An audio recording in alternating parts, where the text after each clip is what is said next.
Mukhang itotodo na ni former Gilas Pilipinas naturalized player Andre Blatch ang kanyang buong lakas upang makamit ang inaasam na kampyonato sa Dubai International Basketball Championship kasama ang Strong Group Athletics ngayong darating na Enero.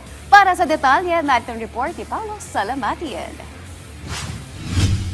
Hindi na nalalayo sa panahon ng pagre-retiro ang former Gilas Pilipinas naturalized player na si Andre Blatch. Kaya naman kung sakaling ito na ang huling yugto ng kanyang karera, nais nitong tapusin ng may magandang alaala. Ito ay ang makuha ang championship title sa sasalihang Dubai International Basketball Championship ngayong darating na January 24 hanggang February 2. Sa edad na 38 at mahigit 20 taong professional career, kabilang ang 9 seasons sa National Basketball Association o NBA na kung saan di kalaunay naging naturalized player ng Gilas Pilipinas Men's Basketball Team sa loob ng 5 taon, di may pagkakaila na may dapat pang patunayan si Blatch sa loob ng court.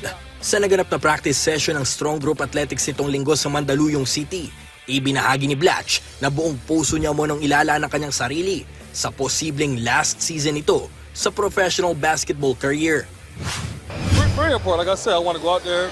This might be my last time putting on a jersey and get a championship and make SGA proud again. You know, I won one 2 years ago, lost last year, so this year be ready to go there and get another win. At syempre, mas madali nang abutin ngayon ang pangarap ni Blatch dahil magiging katandem nito ang dating NBA star na si DeMarcus Cousins kasama ang mga import na sina Malachi Richardson at Terry Lattier. Nandyan din ang mga local cast ng SGA na sina Mikey Williams, Jason Brickman, Renz Abando at Dave Ildefonso.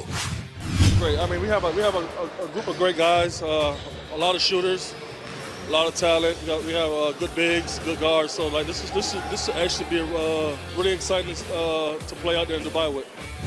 Maliban sa SGA, isa pang Philippine team na Zamboanga Valientes ang nais makakuha ng kampyonato sa kanilang debut sa Dubai Tournament.